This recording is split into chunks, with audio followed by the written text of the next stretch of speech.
My friends, more than ever now, we need to focus on the truth. Here's the truth.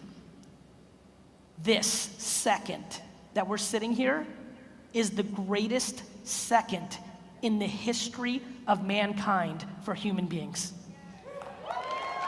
This is math. No matter what you have going on, your grandparents had it worse. We are so good at blaming other things and dwelling and complaining on shit without looking at the reality of the situation. No matter how bad you have it, millions, billions have it worse. And so for me, the mindset that I've rolled in this whole game is nobody cares. Nobody cares. And not that they don't care, people have compassion, but they can't. Think about how much you can care, even for the people you love the most. It's just a human thing. And more importantly, we have it ridiculously good. This internet thing is the most important invention in the history of the human being.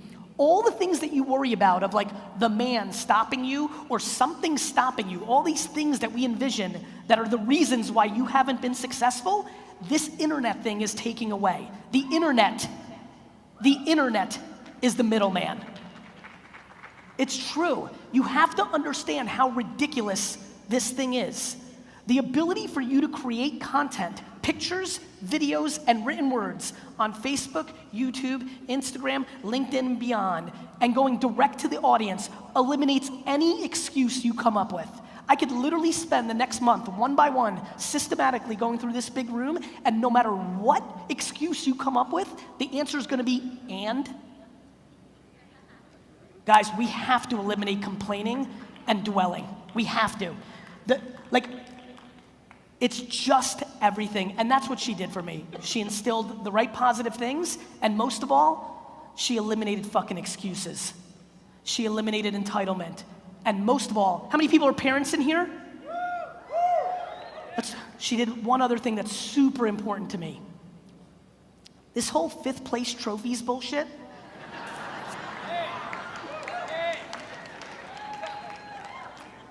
I have 2 kids, I get it. You love your kids so much, I get it. But what we have manifested into, we are such pieces of shit.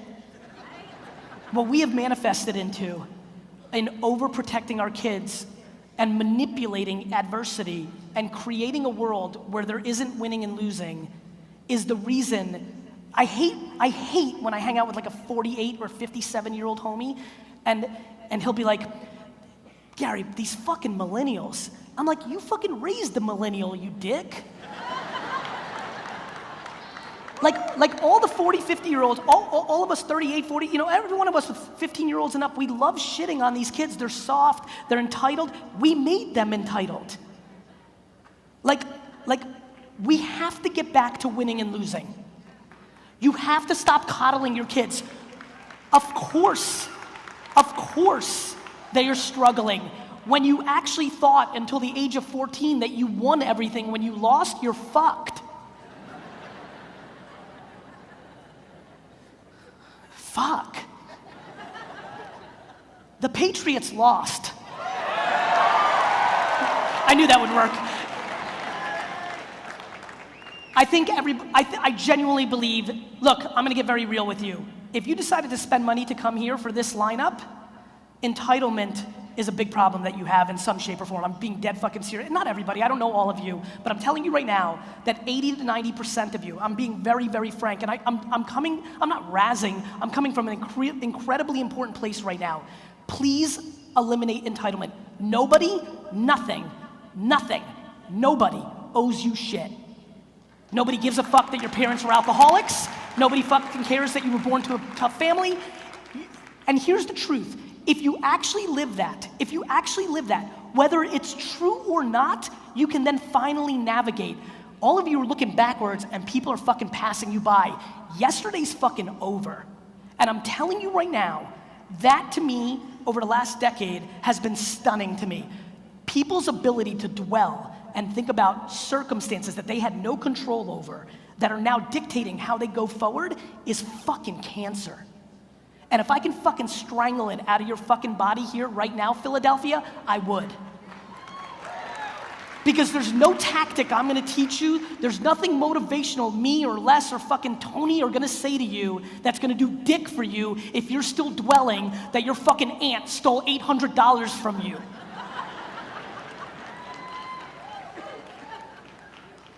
Right? Like people just, this woman laughing, I'm laughing too, like fucking like people emailing Gary Vee, like I'd totally be crushing it, but my girlfriend cheated on me in 1985. I'm like, you're a fucking loser, dick. Like what? While you guys were watching MTV? What the fuck's the matter with you?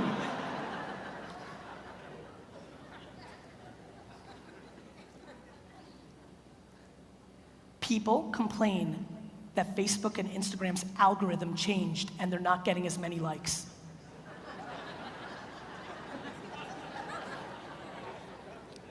It's free. I get 1,000 emails and DMs a day from people who say to me, Gary Vee, Zuck's fucked me. Instagram's, what the fuck is Instagram doing? They're killing me. They changed the algorithm, YouTube too, and Google before that in 2003. These are fucking free platforms. And you're literally complaining about the algorithm change. Let me tell you why you're getting less likes or getting hurt by the algorithm change. Because your content's not good enough. Because you joined engagement groups and you each like each other's shit, you fucking hacking piece of shit. Oh, there we go. Oh, you're mad at Instagram because you and a fucking bunch of Pakistani hackers decided to get into a group and like each other's shit, and now you're not getting as much engagement. Do you think fucking Zucks is an idiot? My friends, the lack of patience in the system right now is extraordinary. We have 22-year-old life coaches on Instagram.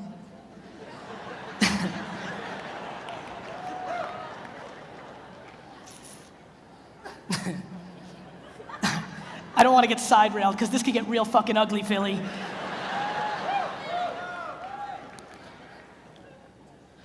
When I was 28 years old, 6 years out of school, a lot of Jess and I's friends first started getting Facebook because that's the time it started coming out. Because I worked every fucking minute, what she can tell you is literally basically we threw our caps in the air for graduation and I disappeared off the face of the fucking earth because I worked every fucking minute. This was the first time I reconnected with a bunch of my friends because here was Facebook and it was awesome. It was like digital, like, you know, class reunion shit. It was amazing for a lot of us. We're part of that generation. As I connected with it, it was really interesting. In a very nice way, because we came from a really nice place, most of my high school friends basically, in some shape or form, 10 or 12 of them said, oh, you still work at your dad's liquor store. And I remember that era super well because I'm really desperately trying to put patience on a pedestal as a good thing. Because it is a good thing. Because the game is long. And so many people here are walking around with insecurities and all their behavior of what they want is to just prove to somebody else that they've made it. Literally people buy dumb shit like Supreme bags so that they could look cool in front of their people. Literally people buy 7-bedroom homes. 7-bedroom, guys, nobody uses their 7-bedroom home. We live in 4 rooms. But it's status. They fucking lease cars to look the part. They wear clothes to look the part. They buy homes to look the part. All because they live their lives on defense. You live your life on defense because you worry about other people's points of view. The end. Back because Jess is here and it's just so fun because I get to use stories that freshman year of high school. Pretty interesting year, right? Because you gotta kind of reestablish your brand. Shit gets really gnarly freshman year of high school. While Jess was being super popular her freshman year of high school, let me tell you what I was doing. I was walking around the lunchroom trying to sell baseball cards to everybody sitting at a table. Not necessarily the move to make yourself the most popular person in a world where that's what matters. I'm telling you that story for one reason. Because of great parenting on my mom's birthday, she put me in a place very early on that there was only one voice in my game. My own. As a matter of fact, it's so scary to me how singular my own voice is. It doesn't mean that I don't listen to feedback. It doesn't mean that I'm delusional and I think I can get away with bad shit and it's all okay. It just means that I am incapable of valuing anybody else's opinion, including my mom's, my wife's, and my children's opinion about me over my own. It's super important. If you really listen to where I'm going with this talk, if you realized how much of the actions you do is to show your mom or your dad or your sibling or your spouse or somebody, show somebody else that you made it or you did it, it is remarkably scary how many people are dictated by somebody else's opinion. When you layer patience into it, it's good to have a chip on your shoulder. I've got a lot. But patience. Too many people struggle with being booed in the third quarter. Too many people, how many people under 30? You guys are still playing the fucking national anthem.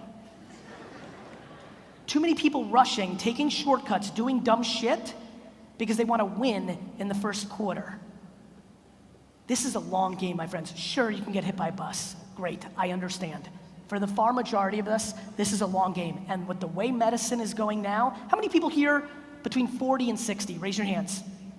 This is where it gets real interesting for us. We're just gonna live a lot longer than we thought. I mean it. Like, how many people are 40 or 40 to 50, real quick? Do you remember how old you thought 40 to 50 was when you were 26? When I first entered my dad's liquor store, my cousin Bobby was 30, I was 22. I thought he was old as shit. Now, sitting up here at 42, when I look at this little man here, how old are you, my man? 9? I feel 9 too.